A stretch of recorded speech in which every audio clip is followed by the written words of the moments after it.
기다림의 시간 2년이라는 제목의 말씀 전하겠습니다.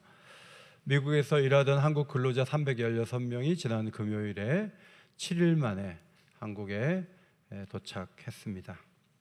미국인들에게는 그 한 주간이 단지 일주일밖에 구류하지 않았다, 그렇게 말할 수 있는 시간일지 모르지만 가족들에게는 수년의 시간처럼 느껴졌을 것입니다. 외국에서 일하는 근로자들, 외교관들, 많은 사람들의 고생도 있지만 성경은 끊임없이 하나님 말씀을 전하는 자들이 수많은 고난 앞에 서 있었다는 것을 증거합니다. 우리가 사도행전에서 배워야 될 중요한 교훈은, 역사는 우상향으로 직진하지 않는다는 것이죠. 표를 보시면 이것이 역사의 흐름이에요. 우리가 원하는 것은 일직선으로 쭉 잘 되는 걸 원해요. 예수 믿고 기도하기 때문에 그저 잘 되는 걸 원해요. 그러나 떨어지는 구간이 있어요. 안 되는 구간이, 그때 하나님이 안 계신 게 아니에요. 그때도 하나님이 역사하시고 뭔가 일을 만들어 가시는 그 하나님의 손길이 있다는 것이 오늘 본문 말씀이 우리에게 주는 중요한 교훈입니다. 바울은 이제 재판을 주관하는 벨릭스 총독 앞에서 2년의 시간을 구류되는 그런 안타까운 시간을 보내고 있습니다. 24장을 보시면 시간에 대한 표현이 4번 나오죠. 첫 번째 나온 것이 1절인데, 닷새 후에 대제사장 아나니아가 어떤 장로들과 한 변호사 더들로와 함께 내려와서 총독 앞에서 바울을 고발했다, 그렇게 기록되어 있습니다. 470명의 호의를 받으면서 예루살렘에서 가이사랴로 내려온 바울, 그는 천부장 루시아가 편지에 예고한 대로 유대인들이 이제 고소할 것입니다. 그러면 벨릭스라는 총독이 재판하라고 이야기를 했는데, 닷새에 걸려서 실제로 고발하려는 사람들이 내려오게 된 것이죠. 바울은 수차례 폭력을 당했고 변론다운 변론도 펼치지 못했고 400명의 자객이 그를 죽이겠다는 위협 때문에 가이사랴로 야반도주하듯이 오게 되었습니다. 바울이 닷새 동안 기다린 것은 사도를 지원해 줄 법률 지원팀이 아니었습니다. 교회들은 그런 여력도 없었고 그렇게 할 수 있는 능력도 없었습니다. 이제 고발하는 사람들이 닷새 후에 찾아온 것이죠. 바울이 닷새 동안 무슨 생각을 했을까? 시편에서 그의 심정을 찾는다면 시편 11편 2절이라고 생각됩니다. 같이 한번 읽겠습니다. 시작. 악인의 화를 당기고 살을 시위에 먹임이 마음이 바른 자를 어두운 데서 쏘려 하는도다. 지난주에 커크에 대한 말씀도 드렸지만 누군가 총을 겨누고 있는 거죠. 그런데 방아쇠를 당기면 저격수에서 쓰러지듯이 과거에는 화살을 이렇게 당기는 사람이 있는데 어두운 데서 화살에 희생될 수 있다는 생각을 가지고 걸어가는 어떤 의인처럼 바울의 심정도 5일 동안 그러하지 않았을까 추측해 볼 수가 있습니다. 종교 지도자들이 나타났고 전문 변호사 더들로라는 사람을 대동했습니다. 이들 중 일부는 예수를 죽인 일에 직접 관여했던 사람들일 수도 있고, 아니면 그들에게 가서 예수를 어떻게 죽였는지 이번에 바울을 잡아야 되는데 법률적인 도움을 구하는 사람들도 그 속에 끼어 있었을지도 모릅니다. 더들로는 총독 벨릭스에게 먼저 감사의 마음을 전하는 것을 보게 됩니다. 지난 2월 달에 젤렌스키 대통령이 할 말 다 하다가 백악관에서 쫓겨나듯 나온 적이 있죠. 6개월 후 지난 8월 달에 트럼프 대통령을 만날 때 10번이나 땡큐 하면서 미국의 호의와 지원에 진심으로 감사합니다, 이렇게 해서 화기애애한 회담을 시작한 것을 우리가 들어 알고 있습니다. 이제 바울을 고발하기에 왔지만 총독이 호의를 가질 수 있는 이야기를 꺼내는 것이 3절입니다. 3절을 앞에 보시고 함께 읽겠습니다. 시작. 벨릭스가 가요, 우리가 당신을 힘입어 태평을 누리고 또 이 민족이 당신의 선견으로 말미암아 여러 가지로 개선된 것을 우리가 어느 모양으로나 어느 곳에서나 크게 감사하나이다. 거짓말이죠. 아첨하는 얘기입니다. 태평을 누리기는요, 하루가 멀다 하고 반란이 일어나고 벨릭스는 군대를 가지고 진압하는데 지나치게 진압해서 유혈 사태가 이어지고 있었고 유대인들은 벨릭스를 향하여 이를 갈고 있었어요. 그런데 유대 종교 지도자라는 사람이 그들이 더둘로가 이렇게 얘기하는 거예요. 너무 좋아지고 있다는 거예요. 개선되고 있다는 거예요. 당신이 그렇게 강압 정책을 펼치는 그 실력으로 바울을 유죄 판결을 내려달라고 간접적으로 얘기를 하고 있었던 것입니다. 더둘로는 바울을 향하여 이 사람은 전염병 같은 자라는 표현을 사용했습니다. 고발의 내용은 세 가지였습니다. 첫째로 흩어진 유대인을 다 소유하게 하던 자라고 이야기를 했습니다.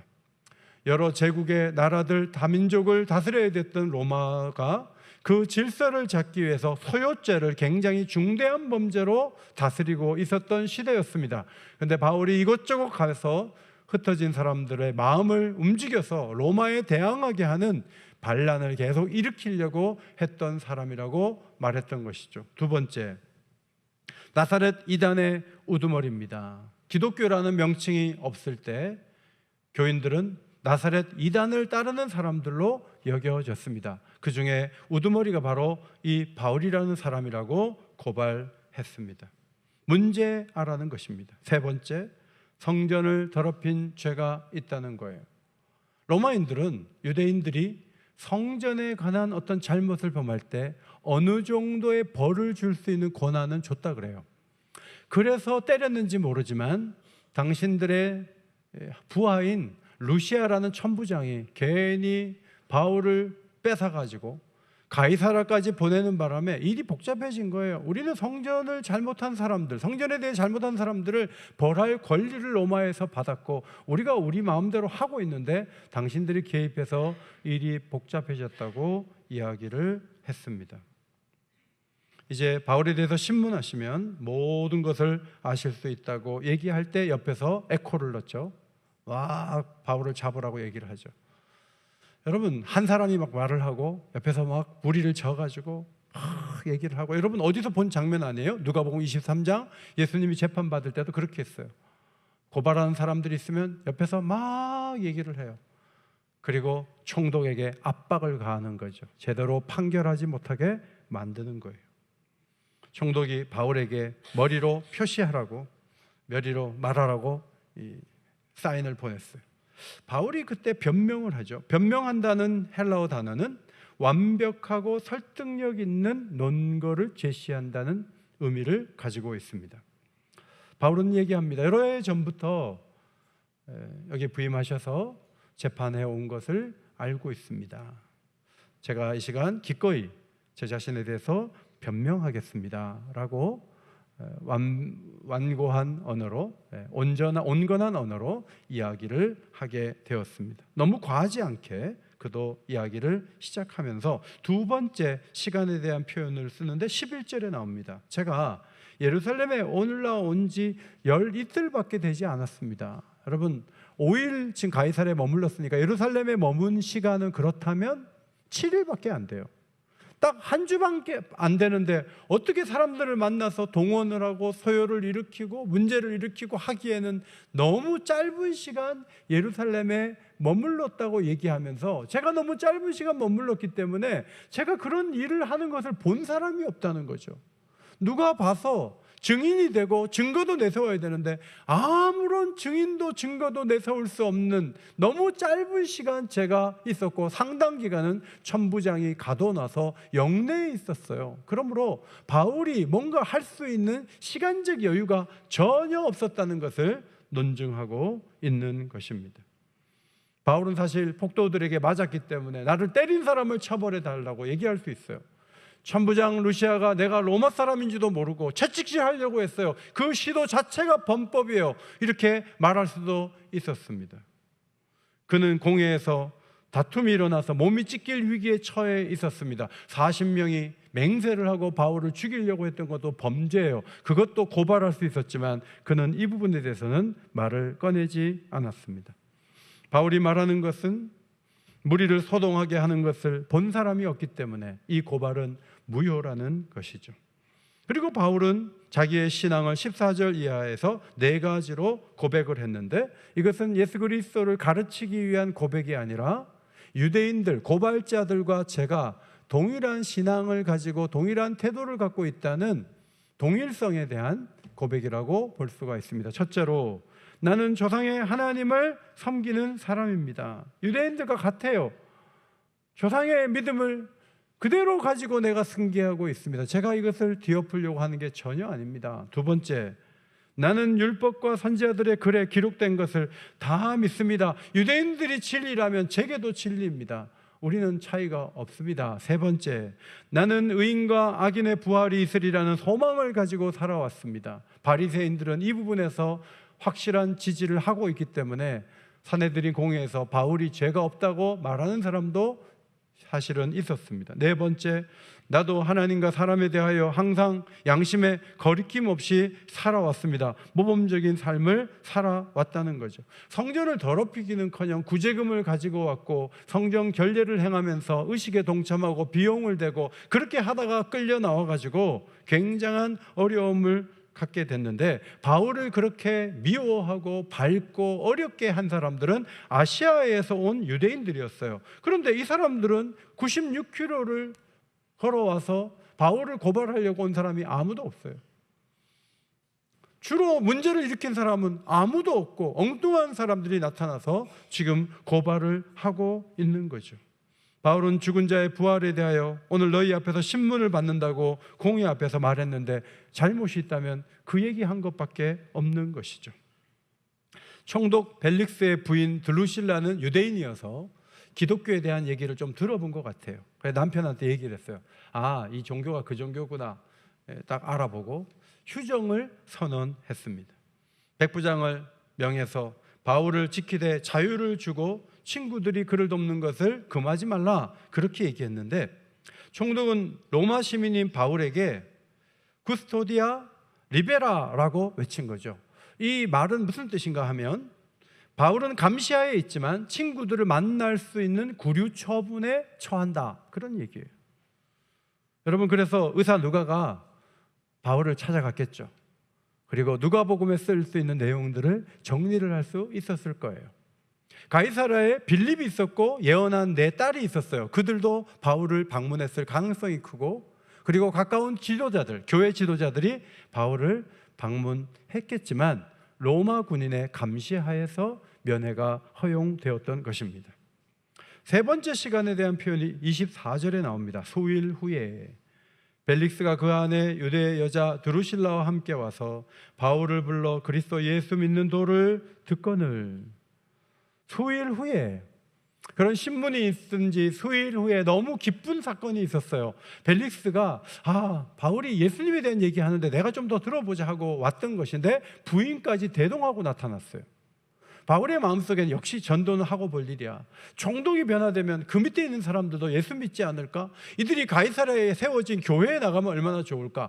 여러 가지 생각을 바울이 했을 것입니다.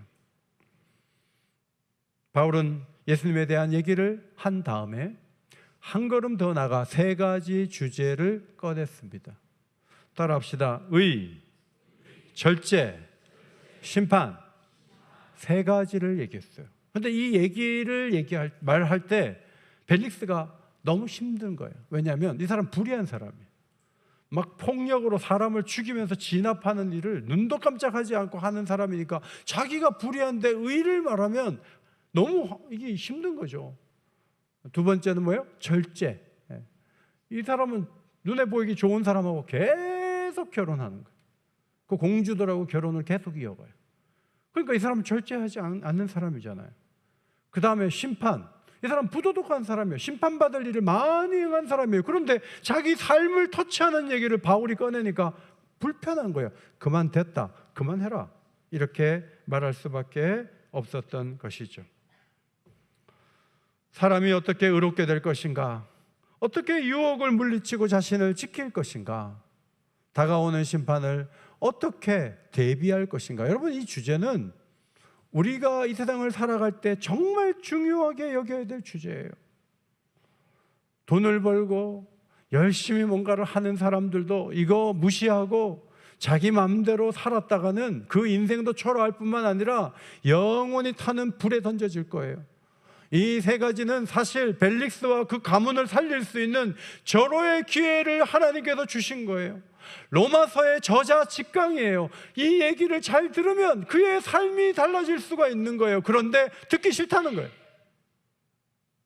김창옥이라는 경희대 음대를 나온 성악가가 사람들의 마음을 만져준 얘기를 잘하니까 토크쇼를 하잖아요. 곳곳에 김창옥 쇼가 있다 이렇게 현수막도 걸고.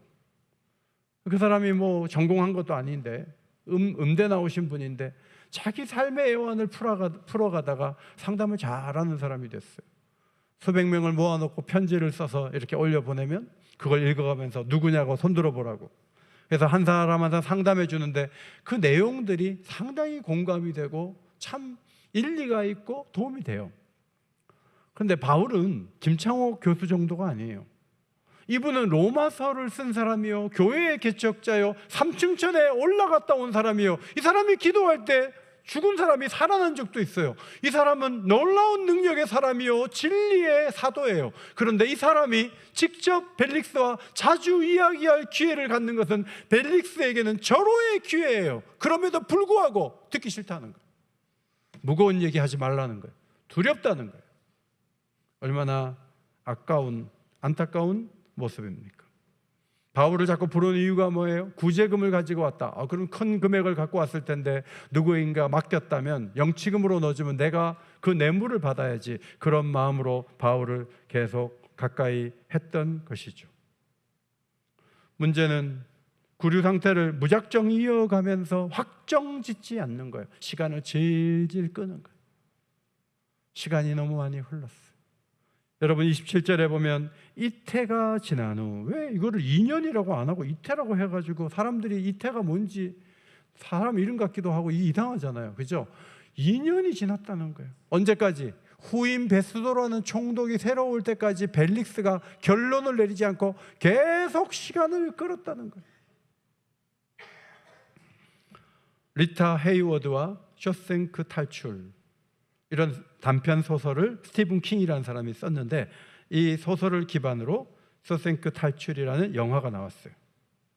1947년 은행 부지점장으로 일했던 앤디 듀프레인이라는 사람이 어느 날 집에 와보니까 자기 부인이 어떤 안 좋은 사람하고 놀아나다가 둘 다 죽어 있는 거예요.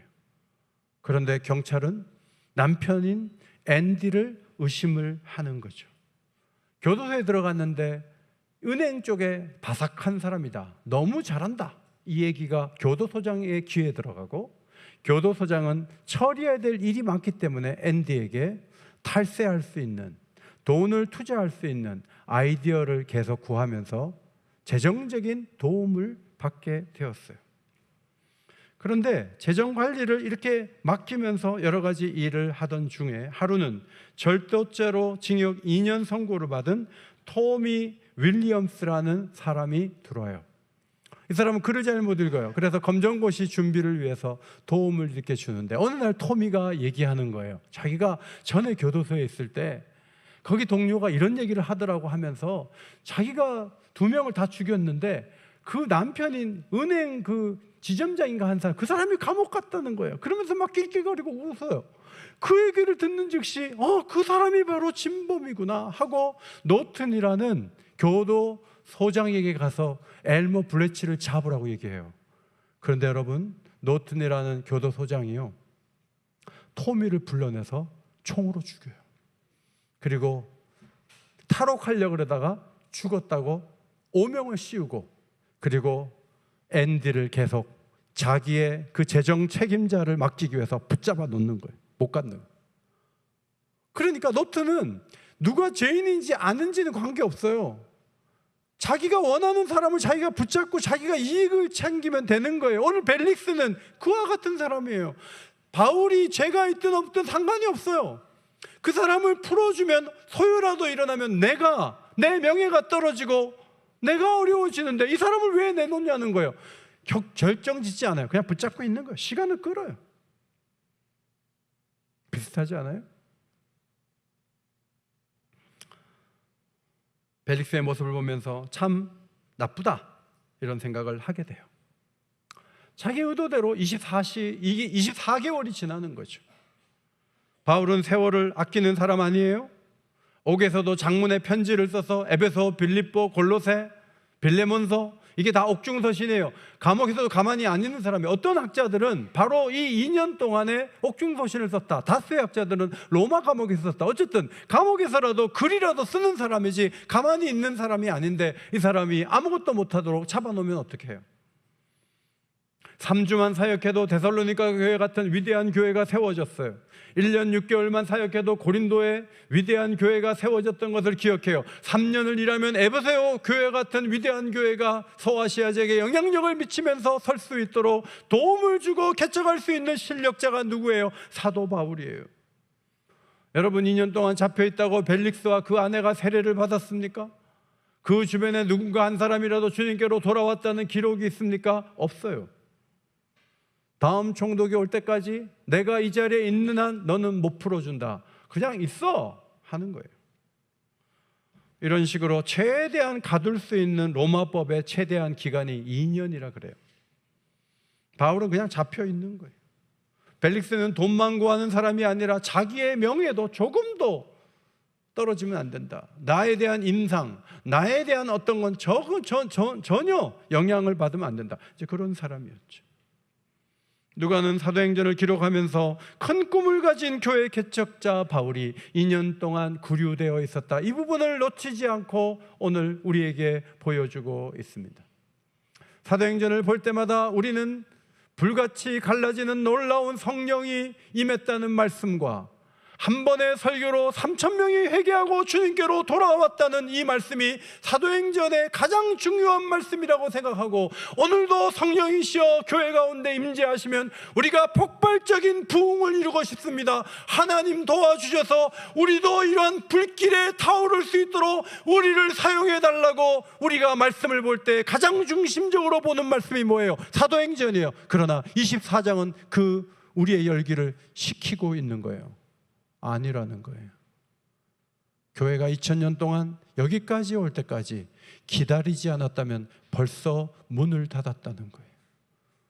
바울같이 위대한 사람이라 할지라도 그는 로마를 거쳐서 서바나로 가서 마지막 선교사로 하나님 앞에 인정을 받고, 혹시 내가 살아있는 동안에 예수님이 오신다면 얼마나 좋을까, 이런 꿈을 가지고 움직여야 되는 사람인데, 하나님은 벨릭스의 탐심 때문이지만 하나님도 너는 그 자리에 있어라 2년 동안 거기에 묶어 놓으신 거예요. 그분이 바로 하나님이라.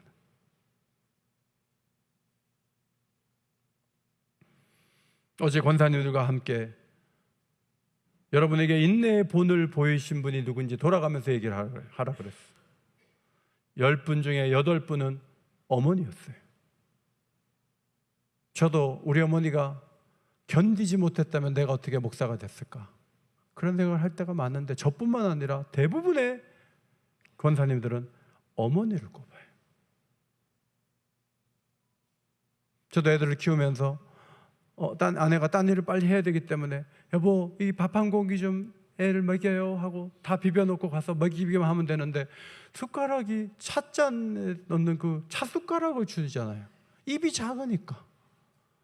근데 그걸 이렇게 입에 넣으면 씹고 2번 삼키고 1번 뱉고, 그걸 먹여가지고 그걸 해가지고 애들이 크는 건데, 뭐 그걸 하나를 다 먹이는데 숨이 차요. 잘 안 받아 먹어. 너무 힘든 거예요. 근데 엄마들은 어떻게든지 그걸 다 먹이더라고요. 저는 애가 식욕이 없나 봐, 그러면 그만 먹여 이랬는데, 엄마들은 안 그래요. 엄마들은 어떻게든 그거를 다 먹여요. 그래서 애들이 자라는데, 모든 집안의 어머니들이 기다려주지 않았다면 어떻게 애들이 커요? 하나님이 우리를 참아주시고 기다려주지 않으셨다면 우리가 어떻게 여기 있어요? 기다림이라는 이 신앙의 굉장히 중요한 이 주제를 뒤로 하고, 신앙은 불을 붙이는 것이요, 신앙은 불타는 것이요, 신앙은 기도만 하면 되는 것이라고 얘기를 한다면, 그거는 기독교를 변질시키는 얘기예요. 기독교는 전혀 그렇지 않아요. 예수님이 곧 오겠다고 해놓고 2000년 동안 우리를 기다리게 하고 계세요. 예수님이 거짓말한 게 아니에요. 신앙생활은 늘 열매 맺고 늘 기도 응답받고 늘 좋은 일만 있고, 여러분 그렇지 않아요. 그러나 신앙은 고통이 끝이 있다고 늘 얘기해요. 성경은 끝이 온다, 좋은 날도 온다. 너무 앞부분에 은혜를 받아서 지금 아멘을 안 하세요. 하나님이 허락하시면 좋은 날도 온다 라고 성경이 말씀하죠. 그때까지 기다려야 돼. 바울이 내가 20년 동안 머물러 있었다고 말씀하는 게 아니잖아요. 2년이 지나면 로마로 간다니까요. 그 영내에서 들었던 주의 음성대로 바울은 가게 돼요. 그러나 2년은 거기 있는 것이 하나님의 뜻이었던 거죠. 시편 37편 7절을 앞에 보시고 읽겠습니다. 시작. 여호와 앞에 잠잠하고 참아 기다리라. 여러분 힘들 때 조심해야 될 게 뭐예요? 잠잠하고라는 단어예요. 여기저기 막 얘기를 하다 보면 더 문제가 복잡해지고 어려워지잖아요. 잠잠하고 잘 기다려요. 그럼 하나님이 개입하시죠. 표준 세번역으로 하박국서 2장 3절, 이 묵시는 정한 때가 되어야 이루어진다, 끝이 곧 온다는 것을 말하고 있다. 이것은 공연한 말이 아니니 비록 더디더라도 그때를 기다려라. 반드시 오고야 만다. 늦어지지 않을 것이다.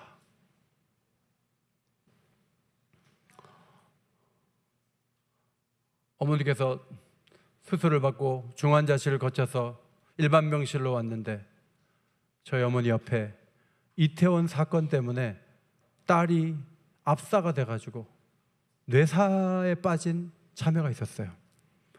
그 딸을 어머니가 보살피는데 그 아이는 살아날 가능성이 없어요. 그냥 숨만 쉬고 있어요. 그런데 그 아이를 보살피고 있더라고요. 우리 주변에는 눈물을 흘리며 견디는 사람들이 너무너무 많아요. 어제도 이야기를 나누는 중에 눈물을 보이는 권사님들이 여러분이 계시죠.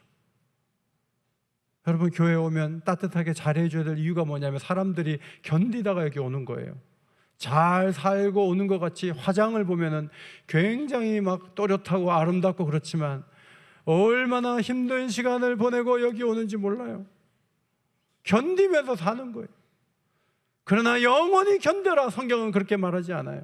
하나님의 때가 되면 문이 열릴 날이 올 줄 믿습니다. 그때까지 기다려야 돼요. 결론이에요. 하나님이 허락하실 때까지 잘 기다리는 것이 신앙의 길이에요. 우리 교회의 강한 장점 가운데 하나, 강점 가운데 하나가 뭐냐면 우리 성도들이 끈기가 있어요.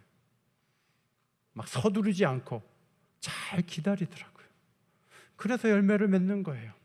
사랑의 여러 가지 특징 15가지 중에요, 상당수가 오래 참음에 대한 것이라는 것을 고린도전서 13장에서 배울 수 있어요. 기다리는 것이 열매 맺는 비결이에요. 조금 부족해도 참고 기다리다 보면 좋은 가족이 되고 좋은 국민이 되고 좋은 성도가 될 수 있어요. 오늘도 기다림의 이 비결을 잘 간직하고 은혜의 자리에 나아가는 주의 백성들 되시기를 예수의 이름으로 축원합니다.